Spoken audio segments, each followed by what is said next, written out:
Today is our part one of our Drone Design Excellence series, and we wanted to cover a couple of topics that are specific to the drone industry and specific to how the 3D experience can address those particular issues. Why don't we go ahead, Todd, to the next slide. So we decided to do this just because of this emerging market that is out there. There's a wide business landscape for drone use, all the way from consumers, people using it for pictures and tracking and high adventurous or activity area, or simply just getting a different perspective, along with survey considerations or safety considerations where drones can go where into a hazardous situation where humans may not want to be. Chemical spills, for example, automation of product delivery. We've all heard about Amazon, providing drones for product delivery, security monitoring in the public realm or business locations, making sure everything is secure, news and traffic for observations, and even Wi-Fi access. And to the right there, we have the Facebook drone, which is going to have the ambitious goal of providing internet access to the world in even very, very remote locations with multiple day stay-up time. Go to the next one. And also trying to address this market, this is an explosive market. So the drone growth has been astronomical. At this point, we've got a five-fold or a quadruple increase over the next 5 years in the consumer market, and in the industrial and defense area, we're seeing significant gains anticipated for not only based on the history, but also in future forecasts of the type of business that is there. And the technology is also going along with this of certain type of geofencing or collision avoidance that are being addressed in the drone area, which is, part of the governance and concern that is surrounding this particular market. So an extremely explosive market, as well as, can you also play that video, please, Todd, on the left? Yep, sure. Thank you. Quite the disruptive types of technology. So not only the internet connectivity of things, but also what this actually means for all of us here that are involved with these. So we've got the first electrical vertical takeoff drone, which is, has the ambitious goal of being the Uber Air or on-demand air transportation. And also there's been announcements for Amazon's Beehive, where they have towers where the drones come in, pick up the packages, and then deliver them out into urban areas.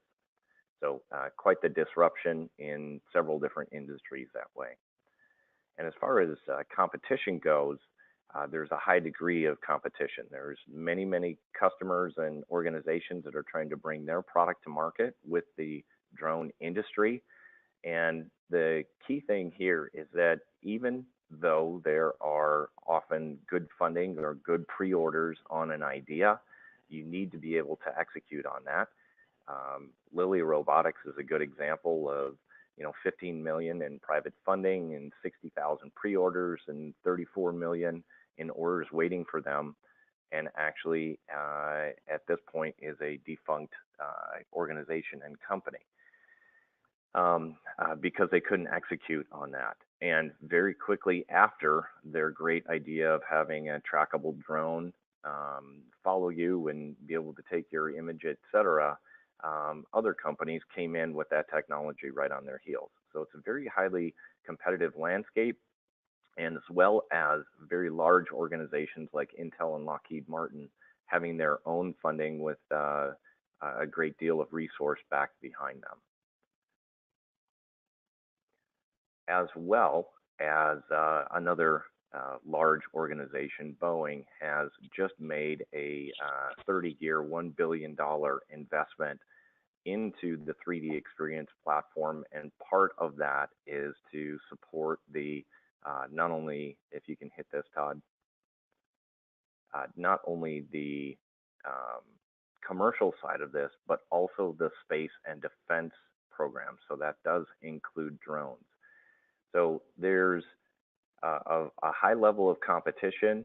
You need to be able to execute in this drone market. And there's also some very large investments going into the 3D experience that we wanted to kind of introduce several topics on the next slide about the seminar series and how the 3D experience can basically address these areas that we're going to be talking about not only in today's webinar, but also future webinars. So today is going to be about optimization, or part of this is going to be about optimization. We also have the ability to simulate, to build a digital twin, to drive your requirements, to have insight into your project with dashboards, to be able to collaborate both inside and outside your organization, perhaps with suppliers, and also the ability to execute. And I think that last one, kind of all of these ideas build up to the last part, which is to execute, to accelerate your time to market, to be right at the market time, and then to own this space. So we'll be building up through this webinar series specific to drones. And with that, I'll turn it over to Todd to talk about our today's topic, which is lightweighting and optimization. Thanks, Bill. So yeah, today's topic is lightweighting, as Bill mentioned. So first off, what is that initiative? So right now, what's happening in design is there's a big transformation in how that's occurring now at many companies today. And what we're finding that it's becoming very important to be able to, try different forms and fits, look at new materials and shapes, lightweight structures, create smarter things. And the traditional method of just, parametric modeling or just, manipulating, surfaces and things like that as an engineer or designer is just not efficient enough. And so today what we're going to cover is a way to do lightweighting with a new approach, specifically in the platform, which we'll show today. So how are we going to do that? How are we going to come up with these shapes we can't imagine and still respect the functional specifications? Well, the most important thing is that we aren't just going to design shapes that, look nice on the screen. We have to take into consideration performance indicators. And usually there's about 5 of them we always consider. That being weight, stiffness, durability, cost, and materials. And once we weigh and trade off our designs with respect to these performance indicators, we also have to figure out, how are we going to manufacture? What capabilities do we have available to us? Some people, only do milling. Some people have access to additive manufacturing. There's forging, casting, plastic injection. And so the platform can help trade off these shapes we create against different manufacturing scenarios, and then also provide the capabilities to do manufacturing inside the system. So to propose how we would do this, more or less on the lightweighting today, there's a workflow we can follow inside the 3D experience platform that takes you from the beginning of this process right through the end. I'm not going to spend a lot of time on this slide because I'm actually going to just do a live demo to kind of show you all this. But first off, we're basically going to capture our functional specifications. So in other words, what does the design space, or what's the movement or the envelope of material or space that component can fit inside of. Then we're going to apply loading conditions, boundary conditions, how this thing's fastened to other components. And then what we'll do is we'll set up targets. So we may want to reduce mass, maximize stiffness, set up constraints for how we're going to manufacture. And then the system, the platform, is going to give to us shapes based on topology optimization. So we can explore those shapes. And once those, shapes in the finite element analysis or the optimization occur, we can turn them very quickly, almost instantaneously, into 3D solid models that are not tessellated or anything like that. And then we'll validate those to make sure that they're suitable. I'll explain that more in the demonstration on what that validation is going to look like. So we'll go through and create different trade-off studies, different concept shapes based on different constraints. And then we can compare them in the platform side by side and then choose the best one for the best process, and then remodel them. And the remodeling is completely integrated in the platform, which is one of the biggest differentiators that we have with this process. Is we can parametrically or surface model directly on any type of input, be it a finite element mesh or anything like that. Okay, so I'll circle back to this slide just to kind of recap a bit of this during the demonstration. But the real value of the platform is that what we do is we basically put everything in the one system. So modeling, simulation, optimization, manufacturing, everything integrated into one solution. There's no point solutions for this for each part of the process. And then what we will do is, traditionally we usually had experts doing these optimizations, and then that would create bottlenecks because their software would be different than the designer software. But all this is going to be in the one platform, and provided you'll be given a workflow that even designers will follow. We'll be able to generate those shapes, and then if we do need some expert analysis involved, we can get them included in the process as well. So that's only one piece of the solution that we're going to focus on today, the generative design. But we have 5 kind of areas that we cover in the platform today. So we can actually create or invent materials digitally inside the platform. We can also use traditional materials and use those for the generative design, so you don't have to create materials. This is what I'm going to focus on today, is the generative design portion where we do the topology optimization. Once those shapes are generated, we can also do planning and simulation of the build process. So we can nest them, do the support structures, do the path programming for the support structures for laser processes or extrusion processes. And then what you're seeing here is we actually even simulate the build process. For example, if this is going to be laser printed, we can simulate the build up on the plate and basically see where the heat is going to be, where it's going to be distributed, the residual stresses, and account for warpages, and then make decisions to build it differently. So all that's in the platform, including if you had 3D printers or CNC machines throughout the world at different locations at your company. We can monitor, assign, jobs to different locations, look at the resources. And a lot of our customers, though, they don't have 3D printers, so we can also in the platform outsource our jobs and 3D print jobs through the platform to suppliers throughout the world. And we can securely deliver our files that we generate, and then we secure the transactions as well. So it's very easy to outsource these to people that do have the capabilities to print. So today we'll focus on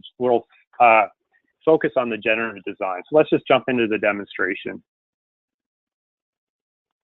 So here I am inside the platform. I'm not going to do an overview of the platform. That will come in further webinars. I'll just focus on the generative design.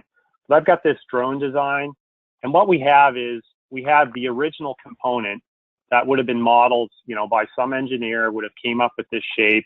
It looks like they did some light weighting by creating some like lattice here, but they did it in a parametric approach. So they would have did this. They probably would have ran a finite element analysis. It said it was, maybe stiff enough to suit the job, and they went forward with that design. What we're going to do is, instead of using that approach, we're going to further optimize this by, over here on the left, I've developed a design space. And in here, what I've also done is, as you can see, I've built a design space around where the electric motor would be mounted. I built it into the main body where it's going to be fastened. And so what we're going to do is use this as a basis for let the platform decide what the shape should be. So we'll go over into the shape.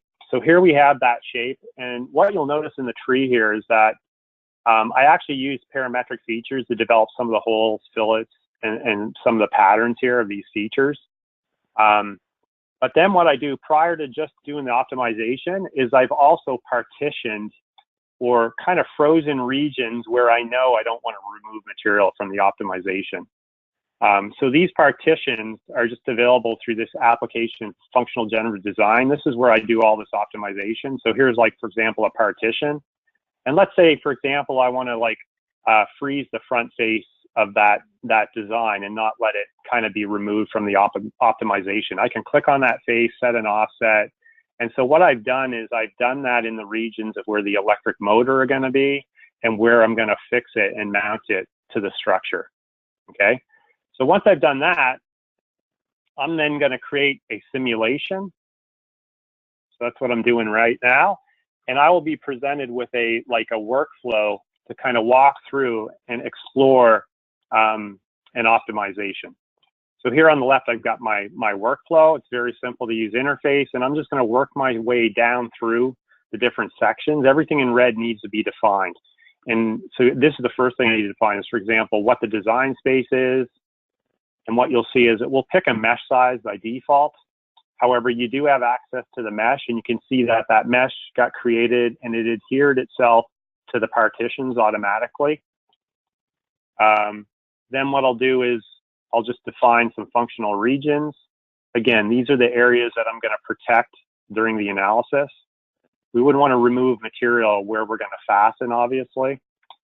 So we're going to let it do this. It's not a prerequisite. You can actually have material removed where the fasteners are if you wanted to, because maybe you don't really need a fastener there. So anyway, you could do that. I also have a little location here for a camera mount that I'm reserving, a little cylinder. So there I set up my functional regions. So once that stage is done, we're going to go down and kind of just start walking down the other steps. So let's set up the analysis, set up my loads, right? So if I select on a face, I'll have these glyphs that appear that basically just, show options based on what I selected. So I have 5 options to create something on that face. If I select on that cylinder, that hole, I have 6 options. A new one came up, bearing load. I'll just put, like, for the sake of the demonstration, I'll just throw in like a remote torque, for example. And then if I select on a face down here, you can see different options. I'll just throw a force in here for the sake of the demo. And you can reorient different ways with the robot or with the axis systems and so on. So I've set up those loads. Let's go down and create some restraints now. So on the restraint side, again, same thing, just select objects in the tree or in the 3D space. So I'm just going to hold control here. Clamp, fix, ball, what type of joint you want. I'll just clamp those on the upper side. Turn that over, and then we'll clamp the bottom side as well.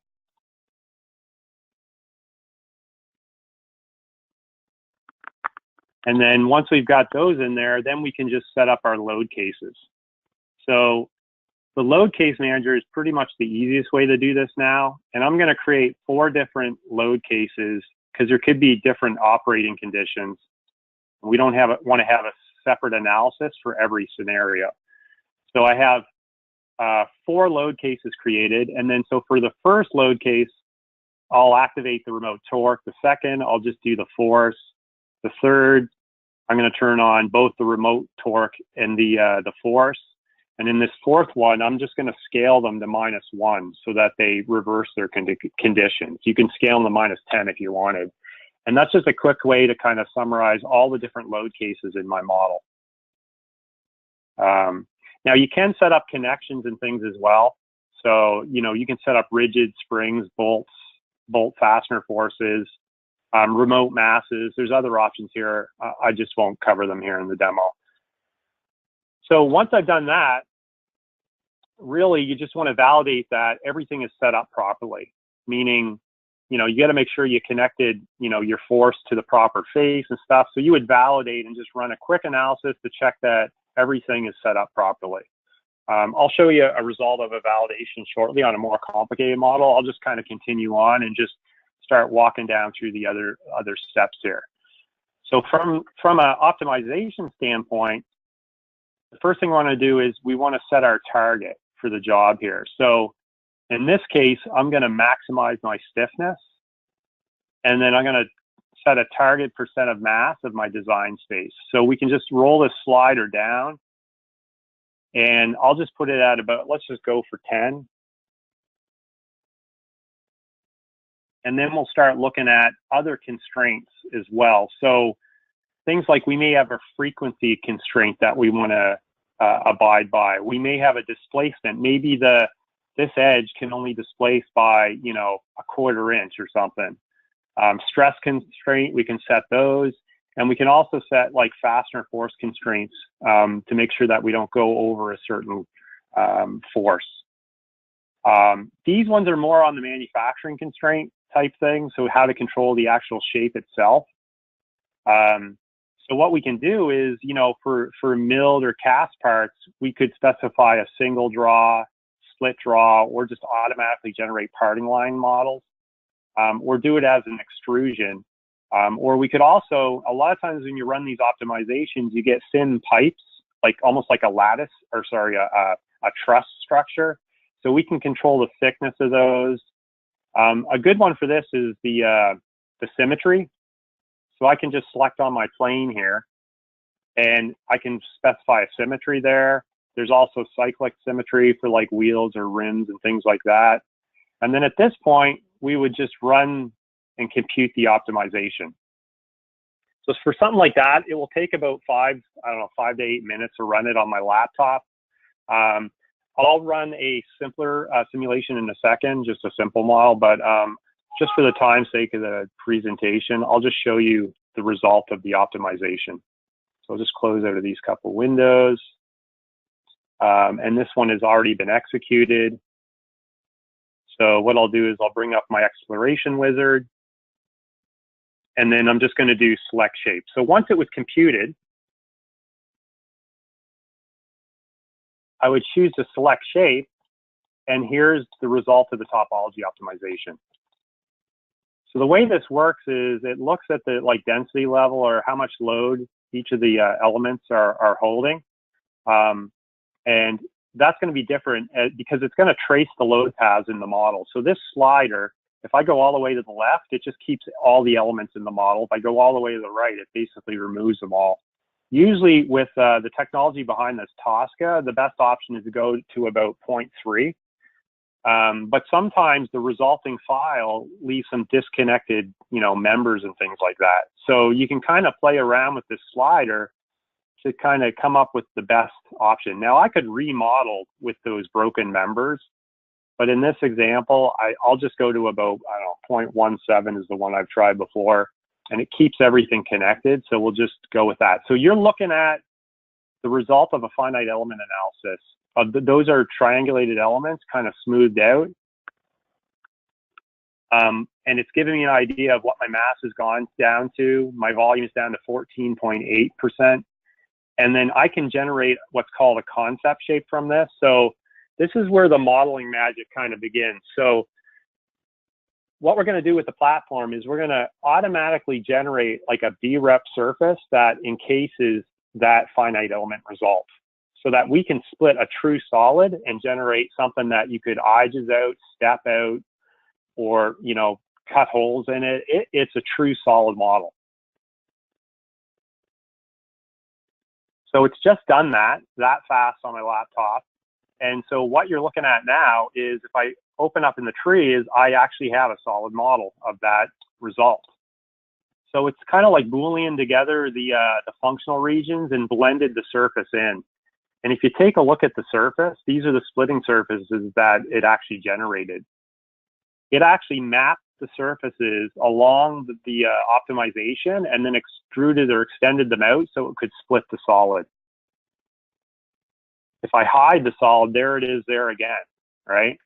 And that is a subdivision surface that's C2 or curvature continuous, and it can be manipulated. I can select on the control points of that subdivision surface and like pull like a blister out here, and I'm updating this model directly. This is real geometry. I could mill this, I could put holes in this, I could offset it, and if I hide that surface again, you can see I should have pulled it out further, but I did create a blister there on the model, okay?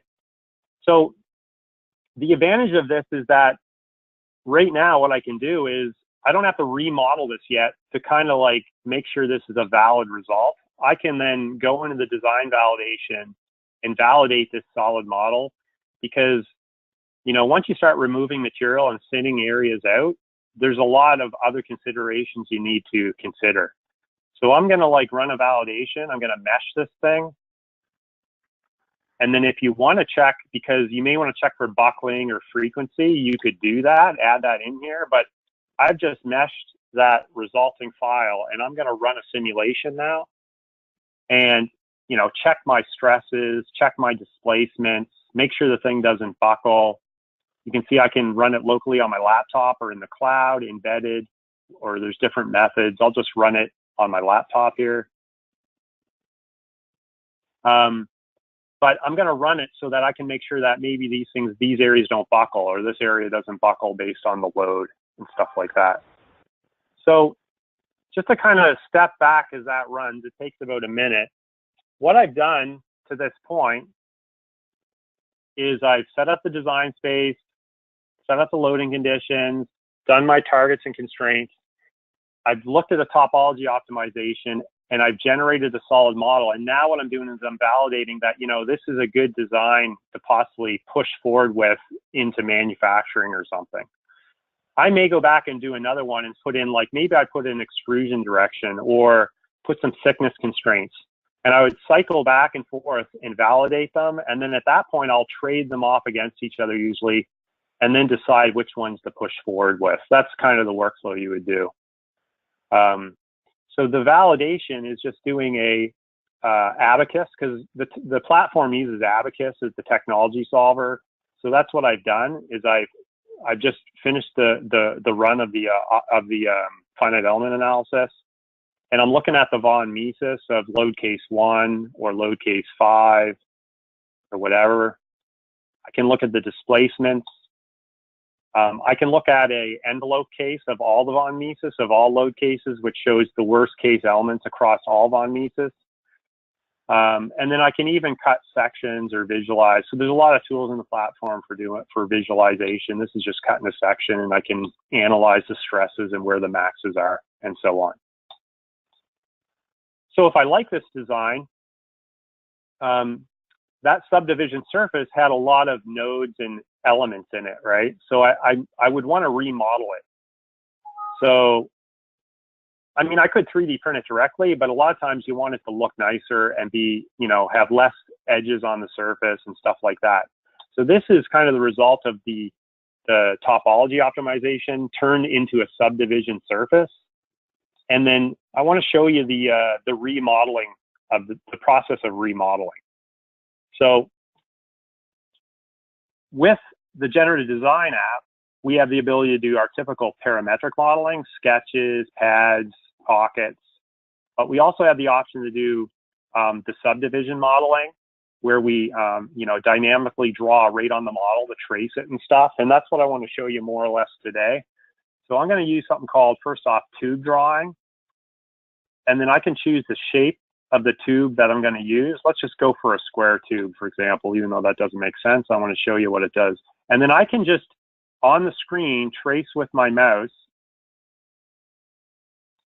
where I want the sections to occur. So I'm just doing it slowly so you can see it. And what happens is it fits that subdivision surface.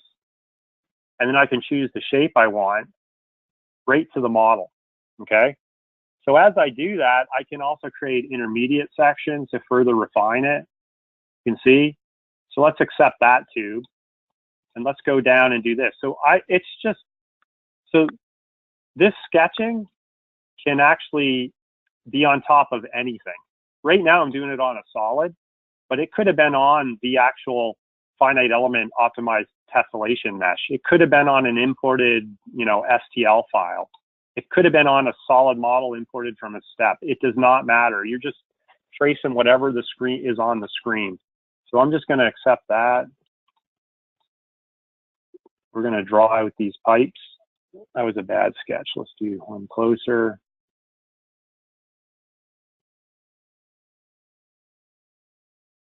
all right? And then we can, if it's a tube-based model, then we can bring them together by using what's called the merging technique. And so it will discover what needs to be merged, and then you can bring those tubes together. You can see that. So I'm going to further refine this using some subdivision methods. So you can see there's my subdivision tube, but it's kind of flat on one side. So I'm going to go ahead and use what's called surface erasing to erase the subdivision. So we'll just start picking the faces I want to delete out.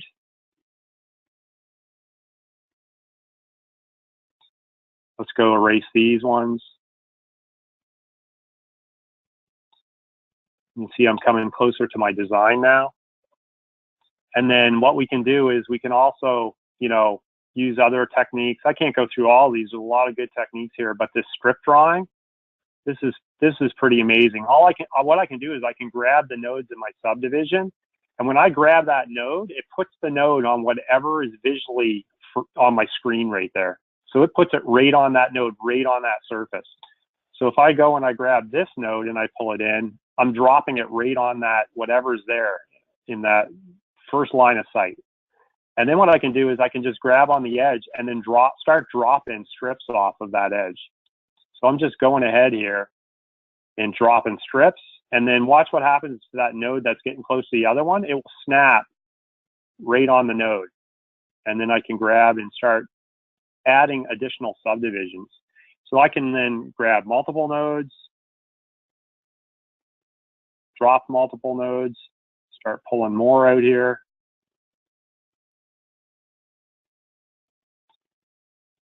Let's add another one here. It's like we're going to separate a bit here. So what I'll do is I'll add another one down here, and we'll have it actually merge a couple together.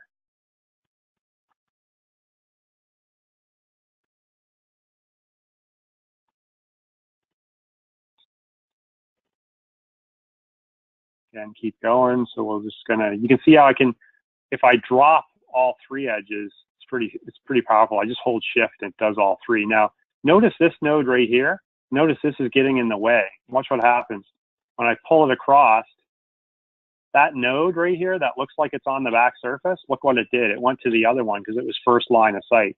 So you can just, you can just make sure that your line of sight is corrected by cross-section or visual clipping, and you can pretty much map out this whole thing. And this part here, if I went and remodeled it like this, it would probably take me about 15 or 20 minutes. And I'd have something that's very nice and clean and effective. I'll show you. If I bring my tree back up and go back up the model tree here, and I just hide the concept shape here. Here's the one I did previously. So you can see, nice clean model, C2 continuous, and I would use that to split out the solid model. That would result like that. In turn, it would look like this, right? And then I would go through, once I remodeled that, I would then go and I would validate that with a stress analysis, make sure I hit, all my major analysis, reports, make sure the displacement's correct and all that. And then I would just trade them off against each other. So just to kind of finish up here, I want to show you the trade-off. So let me pull up the trade-off study report. So as you're developing these simulations, you can then trade them off in this report, such as I have here. So I'm going to just turn on, this is just a folder of all the simulations related to the same model I've been working on. The first one is a report of the design space. The second one, it's just something to kind of compare against the original model. The third one would be that concept model that I initially didn't remodel. And so what we're seeing here is each of those simulations getting loaded into the platform, into this trade-off study, and you can see all the inputs I had in them, and I can see all my KPIs that trade and compare them. So what we're seeing is that this one is scored at 85, and this one has a certain mass, and then I can compare and contrast them, see with priorities, and then also set targets and minimize. And so I can really compare them and then choose the right one to push forward with. Okay. So let's just step back into the presentation. I got a couple slides left, and then we'll open it for Q&A.